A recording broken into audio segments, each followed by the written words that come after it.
Hola, benvinguts a aquest vídeo en el que anem a veure la tercera part del tema dedicat a les civilitzacions fluvials, dedicada a l'antic Egipte. Ja hem parlat en el PowerPoint primer de les característiques generals de les civilitzacions fluvials, en el PowerPoint segon de Mesopotàmia, i ara anem a parlar d'Egipte. Tractaré de fer el vídeo en valencià, que és la llengua que estem fent servir en classe per a geografia i història. El PowerPoint estarà en valencià, tot i això, trobareu les paraules més específiques del tema traduïdes al castellà també en el PowerPoint, i tractaré de repetir aquelles coses que se diguen d'una manera molt distinta al castellà per a la gent que no domineu el valencià encara.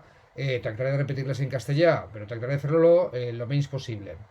Ahora, para que me entendáis todos, recordad que este vídeo lo podéis pausar cuando queráis. Tenéis que estar viéndolo con vuestros apuntes delante, con una libreta para tomar apuntes.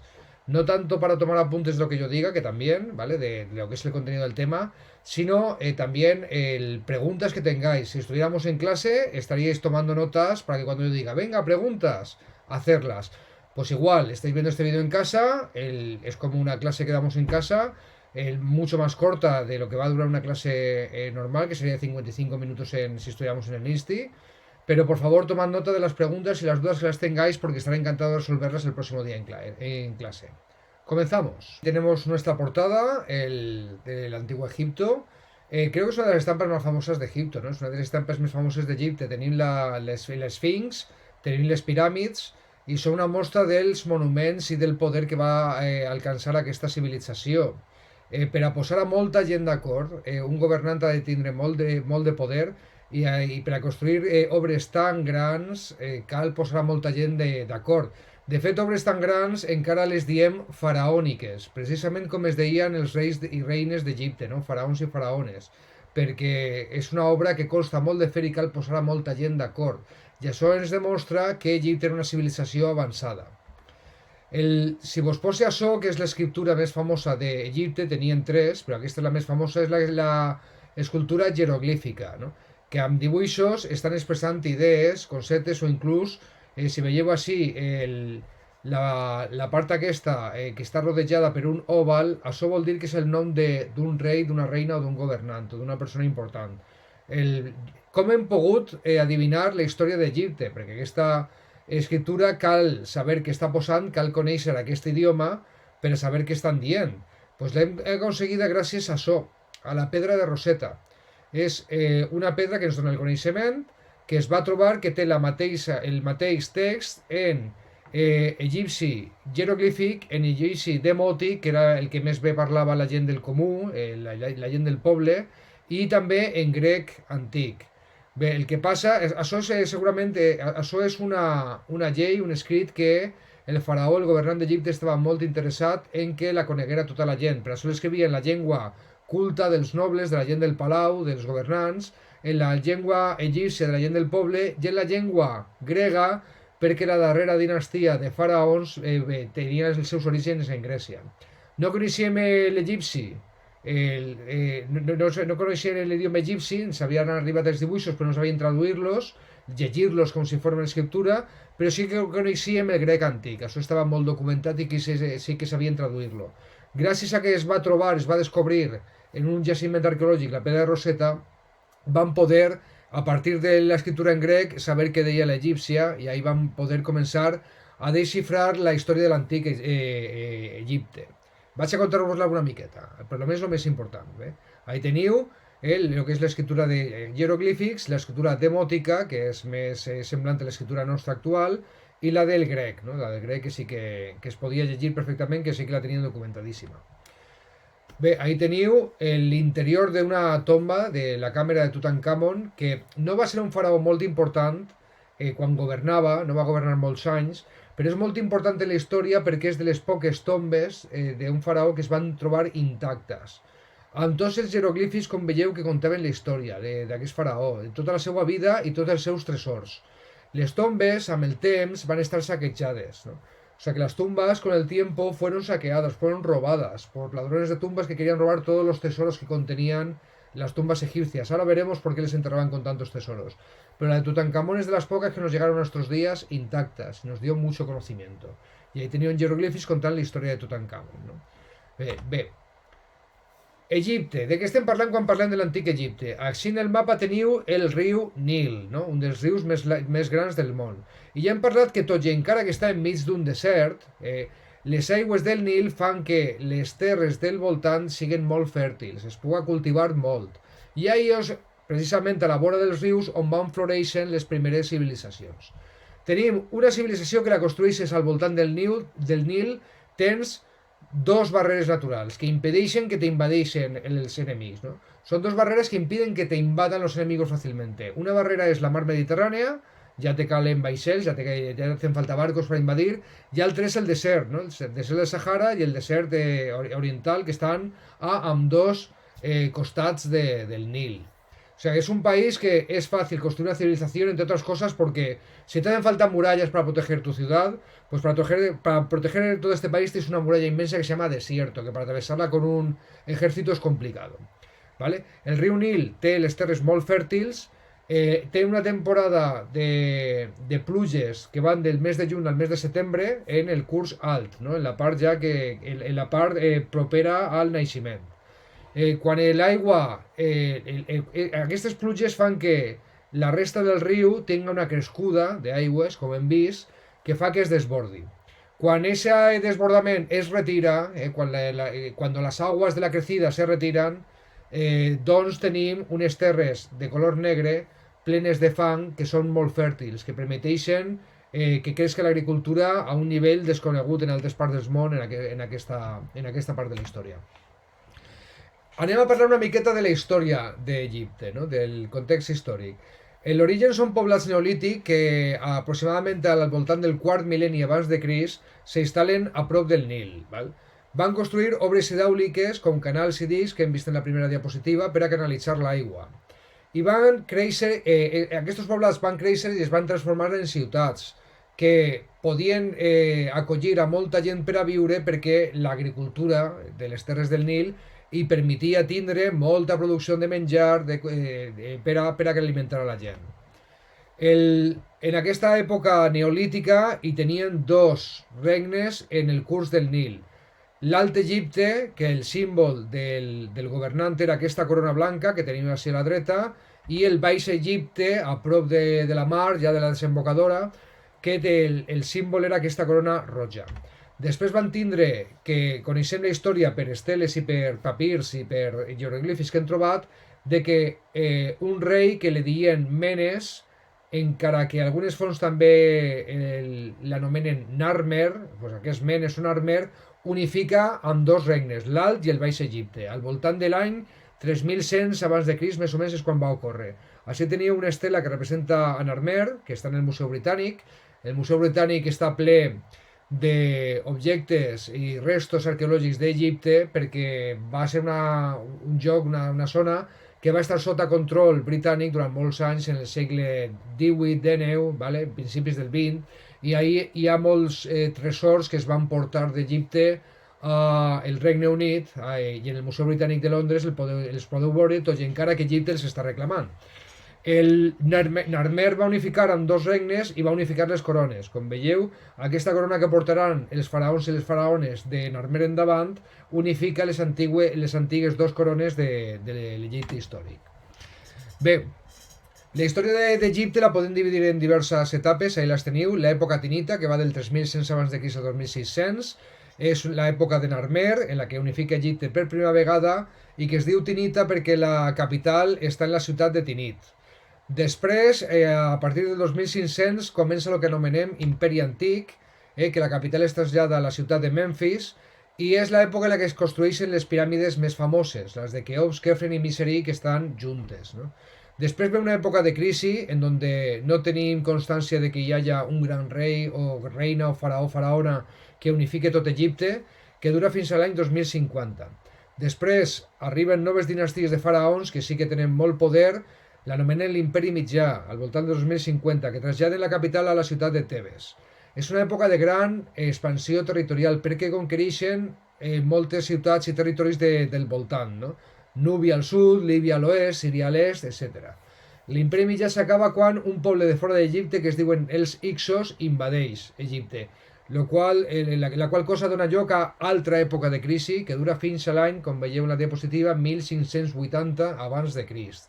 La següent època, vale, és l'Imperi Nou, del 1580, que s'acaba la segona època de crisi, fins a l'any 1100 abans de Crist. Reis importants d'aquesta època, la reina Hatshepsut, el rei Akhenaton i la seva esposa, la reina Nefertiti, Tutankamon, aquest faraó que no era molt important en la història, però que sí que és important per a nosaltres perquè ens arriba la seva tomba intacta, i també Ramsès II. En aquesta època els faraons se soterraven a la vall dels reis, el Valle de los Reyes en castellà, que ara vos mostraré quan parlem de l'art egipci. Després arriba una època de dominació estrangera, on Egipte és conquerit per gent de fora, no? Nubis, assiris, perses, però sobretot els grecs, que arriben a l'any 332 abans de Crist, com que en Grècia estava dominant una de les seues regions, que es deia Macedònia, que tenia un rei que va ser molt important, que ja parlarem d'ell en la part de Grècia, que es deia Alexandre el Gran. En castellà és conegut com a Alejandro Magno. I Alejandro Magno, que va tindre un imperi molt gran, que va abarcar part d'Europa, part d'Àsia, part d'Àfrica, va conquerir també Egipte. Però no va dir que es convertia en una província més de Macedònia. De fet, quan mor Alejandro, un dels seus generals va proclamar-se faraó. Val? Va voler respectar les tradicions d'Egipte. No? O sigui, nosaltres, els grecs, som grans admiradors de la cultura egípcia, que està durant mil·lennis circulant i tenim gran admiració, i el governant d'Egipte, que era un general d'Alexandre el Gran, que es deia Ptolomeo, va inaugurar una nova dinastia de faraons que els seus orígens són en Grècia, es deia Ptolomeica. Va moure la capital a una ciutat que es deia Alexandria, fundada precisament en honor a Alexandre el Gran. La última reina d'Egipte és la famosa Cleopatra, en realitat és la setena reina que tenia el nom de Cleopatra, Cleopatra setena, que és la que coneixem com la darrera, la última reina d'Egipte. En el 30 abans de Crist, Egipte, comandat per Cleopatra, perd una guerra contra la nova potència important en el món, que ja era l'Imperi Romà, i es converteix en una província més de l'antiga Roma.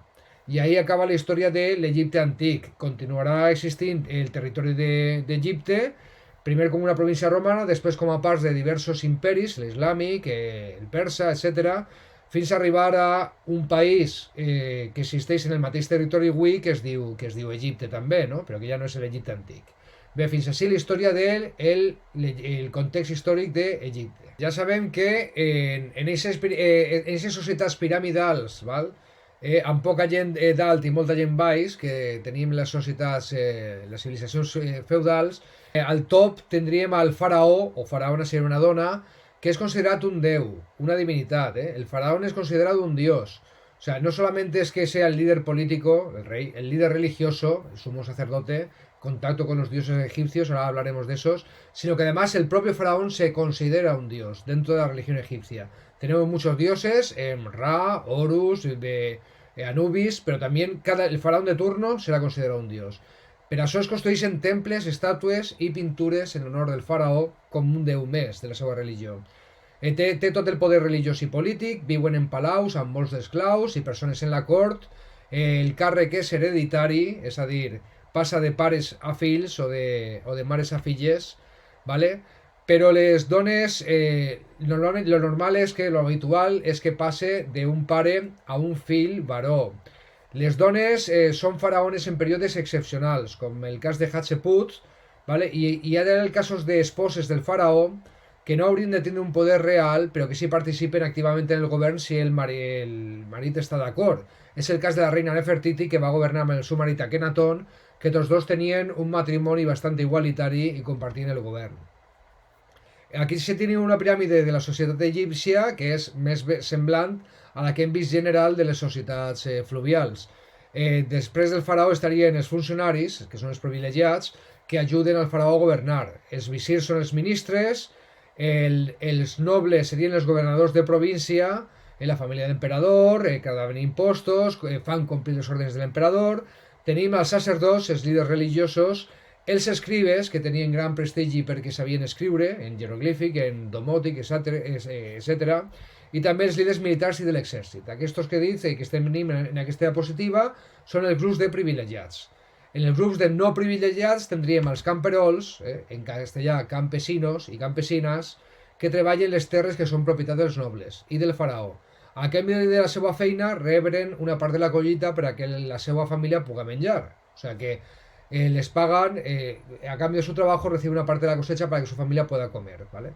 Viuen en cases xicotetes pròximes al riu, crien animals i en l'època de crescuda no poden cultivar perquè les terres estan inundades i els faraons els recluten per a construccions. Són part de la mà d'obra que farà les obres faraòniques, els temples, les piràmides, etc. També tenim en el grup de no privilegiats a la gent artesana i comerciant, no? Que es dedica a viure en les ciutats i que podrien tindre servants, gent que els serveix, als que paguen un sou, no tenen esclaus. Els esclaus i les esclaves són presoners de guerra que la majoria pertanyen al faraó en aquesta època i són la part grossa de la mà d'obra que fa les obres faraòniques. En quant al paper de les dones, tenen alguns drets que no tenien en altres parts del món en aquesta època. Tenen el dret de triar espòs, de conservar béns en cas de divorci, es decir, que las mujeres tienen algunos privilegios que no tienen otras mujeres en otras sociedades de la época. Pueden elegir su esposo, o sea, tener poder elegir con quién se casan y quién no es algo que no ocurre en todas las sociedades en la época. Poden posseir, heretar i administrar propietats, ¿vale? I realicen feines típiques com cuidar la casa i de la família, elaborar teixits, etc. ¿vale? Tot i això, que s'espera d'una dona que estiga en l'hogar, que és una posició molt masclista, molt antiga, tot i encara això tenen alguns privilegis que no tenen altres dones d'altres zones. Així tenen una escena típica de vaixells que transporten molt de mercancia, que tenen esclaus per a remar, però que també poden transportar pedres per a la construcció gran. Anem a parlar una miqueta de la cultura a l'antic Egipte. De sistemes d'escriptura ja hem parlat que tenim els jeroglífics, que són ideogrames, dibuixos que volen dir una paraula, un concepte, etc. La majoria de jeroglífics van sobre pedra i pintures en el cas de parets de temples o de tombes. L'escriptura hieràtica, que és una simplificació dels ideogrames, com vam veure en el primer PowerPoint, bàsicament és un dibuix ràpid d'un dels ideogrames jeroglífics que es queda ja com una forma ràpida de traçar-lo. Normalment es fan en tinta i no es fan en pedra, es fan en papirs, que és un antepassat del paper, ¿no? El papel se elabora procesando madera, ¿vale? Haciendo pasta de madera, que ese procedimiento todavía no se conoce en Egipto en la época, pero si hay unas plantas que se las extienden sus tallos y las secan al sol, obtienen los papiros que se comporta de una manera parecida al papel. No se conserva igual que el papel, pero sí que puedes echarle tinta encima y que se quede más o menos. Així doncs la jeroglífica se feia en ideogrames i la jeràtica en papirs. ¿Vale?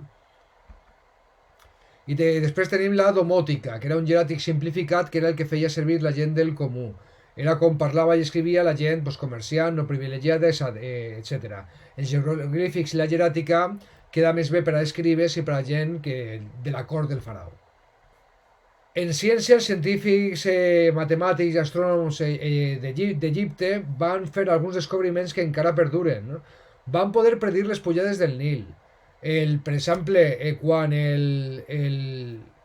l'expert científic, assessor científic del faraó li deia ara és el moment, ja és l'època en la que creixerà el Nil, el faraó feia un teatre com que le donava una comanda, ¿no? Le donava una ordre al Nilo, Nilo, te ordeno que crezcas, i llavors el Nil pujava, perquè tenia un científic que l'havia calculat el moment exacte. La gent es creia que era màgia, que era que el faraó, que tenia poders, no? Que era un déu, tenia el poder d'ordenar-li al Nil que pujara. El que passava era que ja tenien la ciència per a descobrir-lo, no?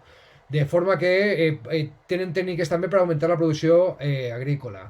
Coses com la numeració decimal o un calendari de 365 dies per a mesurar l'any sencer se lo deben també a la gent d'Egipte, perquè està basada en el temps que passa entre la primera i la segona crescuda del Nil en un any. En quant a la religió d'Egipte, era una religió politeïsta, això ja sabeu que vol dir que té molts déus i deesses. La majoria de les divinitats, com teniu així una d'elles, Anubis, tenen cos humà i cap d'animal. Hi ha un breu període que va ser monoteista. El faraó Amenofis IV i la reina Nefertiti van imposar l'adoració al déu Aton, que era el sol, no? I per això Amenofis IV es va canviar el nom a Akhenaton. Però això va ser només durant el període d'Akhenaton. La resta del període tenim el politeisme. Els egipcis creien en la vida després de la mort i era una creença molt important que marcava la seva vida. Ells creien que quan mories, Anubis, el déu de la mort en cap de xacal, que teniu així representat, acompanyava l'ànima de la persona morta, l'ànima es deia Ka, a l'altra vida. I allí els rebria el déu suprem que es diu Osiris, no? Que pesava el cor de la Ka, el cor de la persona que s'havia mort, en una balança amb una ploma. Si pesava el cor més que la ploma, significava que tenia pues, un pecat, no? Que no s'havia comportat de manera adequada segons la religió en la seva vida. Si no tenia pecat, llavors podia viure per a sempre en el paradís, que era el regne d'Osiris. Ja saben que els egipcis momificaven els cossos, no? O sigui, les famoses mòmies d'Egipte, com aquella esta que teniu. Era una forma de preservar que el cos no sofrira el procés de putrefacció, no? O sigui, que es conservara sencer la major part del temps possible, perquè creien que en algun moment el Ka havia de tornar al cos i tenia que trobar l'ànima, el Ka, tenia que trobar el cos en estat com a per a ser receptàcul de la mateixa, no? Per això preservaven els cossos per evitar la putrefacció. El procés de fer que un cos, posar-li productes químics per a que no es deteriori, es diu embalsamament. La paraula en castellà és embalsamamiento. El que feia era envoltat amb venes de lli, el cos, amb uns productes químics, el venes de lli, el traduïm per venes de lino al PowerPoint, i això es feia la mòmia. Amb això aconseguien que els músculs, la pell i els ossos es conservaren més o menys. Els òrgans interns sí que es podririen si els deixaren dins, i per a que no passara això, els treien. Todos los órganos internos, para que no se pudrieran, los sacaban y els ficaven dins d'uns vasos que tenien cap de Déu, ¿no? Els vasos canopis, ¿no? O sea que todos los órganos internos de la persona los metían en unos vasos aparte del cuerpo, se los sacaban para evitar la putrefacción de ellos y los metían en unos vasos que tenían cabeza de Dios, cabeza de animal, ¿no? Y se llamaban vasos canopios, que los encontráis al lado de las tumbas, al lado de las momias. Les tombes on ficaven a la gent, ficaven a les mòmies dins d'una caixa amb forma humana. Aquesta caixa es deia sarcòfag. No? Els vasos canopis es col·locaven al costat del sarcòfag i els cadàvers eren soterrats amb tresors i objectes que van usar en la vida, quan estaven vius, perquè es creia que els farien falta, els caldrien en l'altra vida. ¿Vale? O sea, las personas eran enterradas con objetos y tesoros que usaron cuando estaban vivas, porque creían que en esa otra vida, después de la muerte en la que creían la gente egipcia, pues les hacían falta. Por eso, si tenías unas poquitas cosas en tu vida, te enterraban con ellas, y si eras un faraón o una faraona que tenía muchísimos tesoros, te tenían que enterrar con ellos también. Quan més important era la persona, llavors, més luxuriosa seria la seva tomba. ¿Vale? Y también en les tombes encontré jeroglifis que ya, com ja saben llegir-los gràcies a la pedra de Rosetta, saben que corresponen a un llibre que es deia el llibre de la mort, ¿no? Que contava pues, la història de la religió egípcia que hem parlat. Mira, així teniu una tomba de les darreres senceres que s'han trobat d'un sacerdot reial, una persona bastant important, ¿vale? Bastant decorada, descoberta en Egipte l'any 2008. O sigui que encara poden fer-se descobriments arqueològics i històrics en Egipte, ¿vale? Ja la posarem. En el PowerPoint teniu un enllaç al vídeo, però ja podem veure-la en classe si de cas. Així teniu un exemple de vasos canopis, on es ficaven els òrgans interns i si es podrien dins del vas i no feien pudor ni res. I així teniu una mòmia que està al British Museum, així teniu dalt el que és la mòmia en si, que estava abans ficada dins d'aquest sarcòfag. De volta en volta també podien fer el que són màscares mortuòries. Aquesta seria la cara d'una persona pobra. La cara, més o menys, tractaven de fer-la semblant a la persona que estava enterrada i la posaven damunt de la mòmia.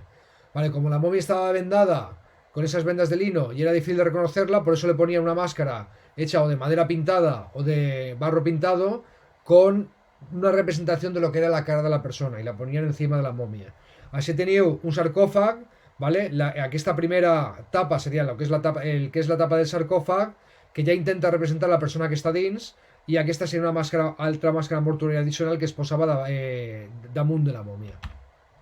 En quant l'art d'Egipte, anem a parlar de la seva arquitectura, que és una arquitectura monumental, grandíssima. Mireu en la foto aquestes grans estàtues, mireu la gent que visita, compareu l'altura de la gent que està visitant aquest temple amb l'altura d'aquestes estàtues, per a que fer-vos una idea de lo grandíssima que és. Per això parlem de que és monumental, i per això en lo de obra faraònica ha passat a la història com sinònim d'una obra molt gran, ¿vale?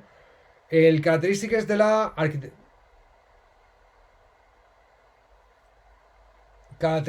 l'arquitectura d'Egipte: utilitzen la pedra, el colossalisme, que és una paraula que fa referència a les construccions molt grans, i els sostres, els que són del llinda, és a dir, són rectes, o diré que això en castellà.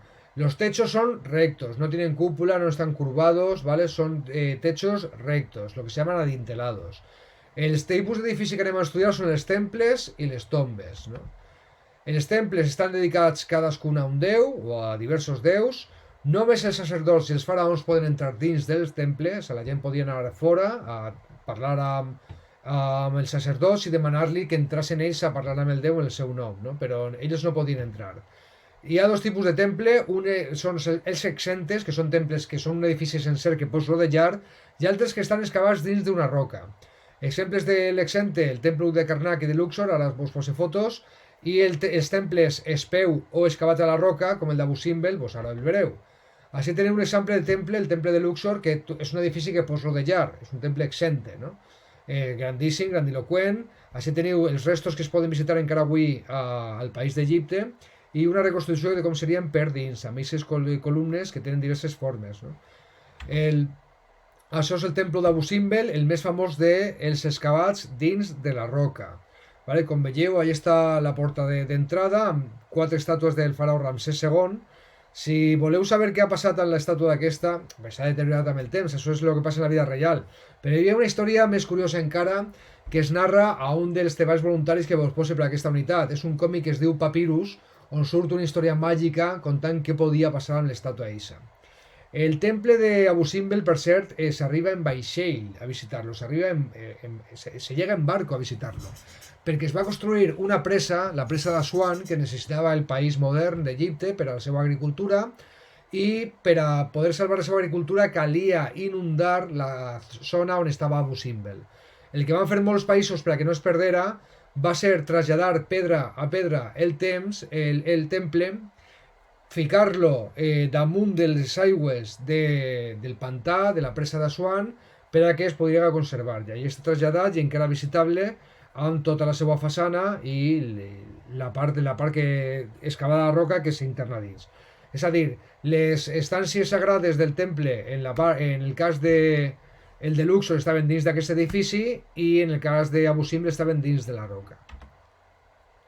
Per cert, això és una curiositat, això és un videojoc de quan jo era petit, un videojoc espanyol de la casa Dynamic Software, que feia videojocs molt famosos en l'època amb l'ordinador Amstrad. No era ni de consoles ni siquiera, però feia referència a Abu Simbel. Es deia Abu Simbel Profanation i era un joc molt difícil, molt difícil. Els altres edificis que anem a veure són les tombes. 3 tipus de tombes anem a veure: les mastabes, les piràmides i els hipogeus.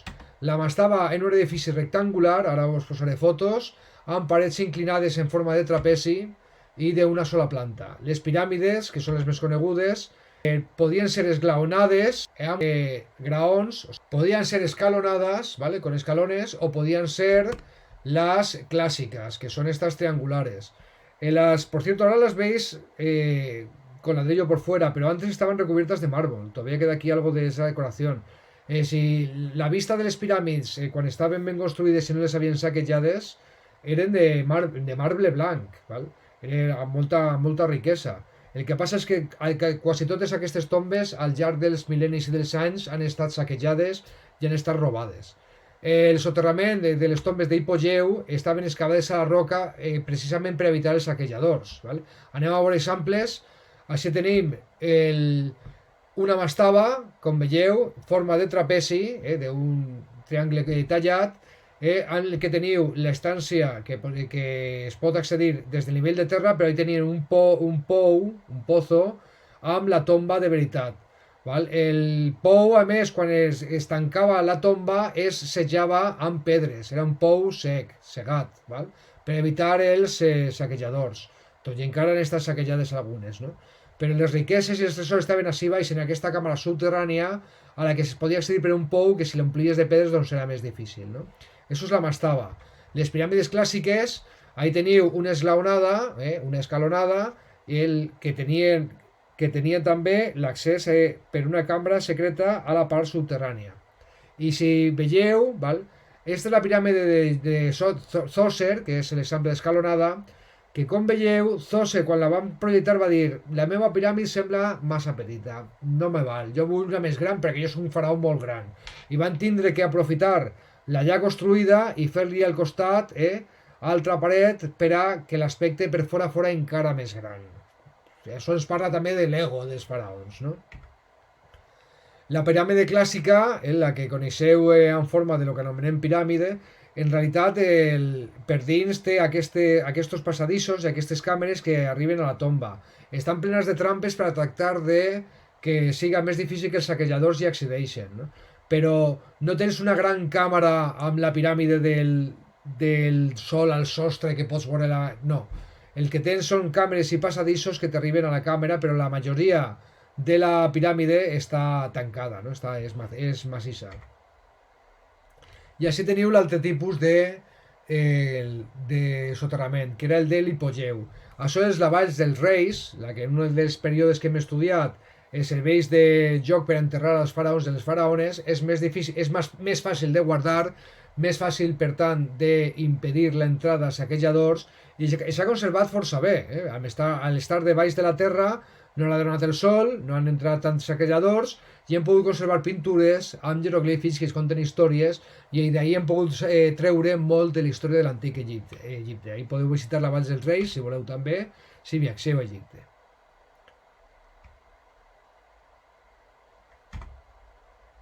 En quant a l'escultura, ja hem vist l'arquitectura, podem treure també algunes característiques. Tenim els tres mateixos tipus que l'escultura de Mesopotàmia. Pot ser exenta, de relleu o d'esteles. Ja agafeu el PowerPoint de Mesopotàmia per a saber què significa cadascuna. Les figures apareixen en posicions no naturals, rígides, sense moviment, no? Així, sense cap moviment, no? I sense cap expressió, tampoc. De fet, està fet aposta aquesta solemnitat que diuen, solemnitat o hieratisme. Les estàtues dels reis dels déus no han de mostrar cap emoció, val? Ho fan aposta. Potser sí que coneixien la tècnica per a fer que una estàtua somriguera o mirar-se a la persona que està veient l'estàtua, però això no és el que volen aconseguir. Volen aconseguir aquest aspecte de solemnitat. De les poques coses que fan és adelantar una cama per a que no sigui una posició totalment forçada, però els braços caiguts i la posició molt erguida, no? Això és el que anomenem hieratisme. I també la llei, la regla de la frontalitat, val? Es representa la part frontal de l'estàtua, no es representa l'esquena.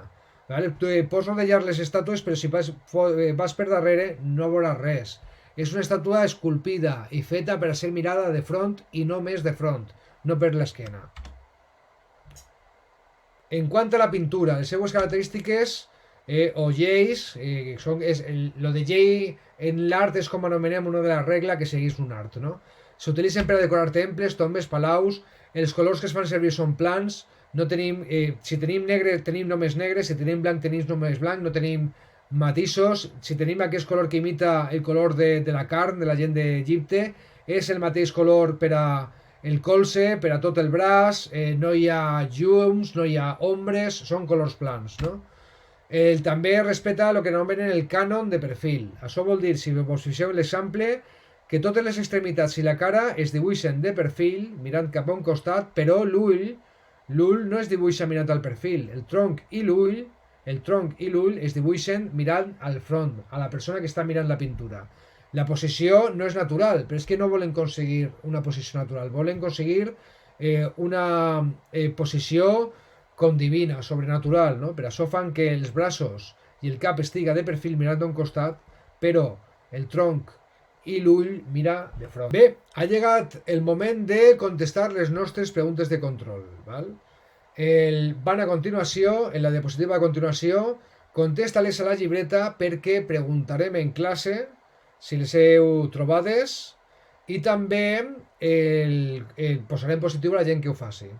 Si no veus aquests llibres serà impossible continuar a la següent lliçó. Per això hem de fer aquestes preguntes de control per assegurar-me de que has vist el vídeo.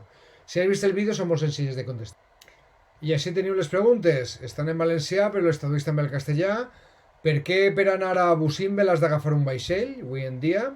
¿Por qué para anar hoy en día a Abu Simbel tienes que coger un barco? ¿Cómo es deia el faraó que no estava content en el tamany de la seva piràmide y va a ordenar fer-la més gran? ¿Cómo se llamaba el faraón que no estaba contento con el tamaño de su pirámide y ordenó hacerla más grande? ¿Cómo es deia el primer faraó de Egipto? ¿Cómo se llamaba el primer faraón de Egipto? ¿Y cómo es posible que hoy en día son capaces de entender los jeroglíficos del antiguo Egipto? ¿Cómo es posible que hoy en día seamos capaces de entender los jeroglíficos del antiguo Egipto? Bé, contesteu les preguntes a la vostra llibreta, les comprovarem en classe el pròxim dia.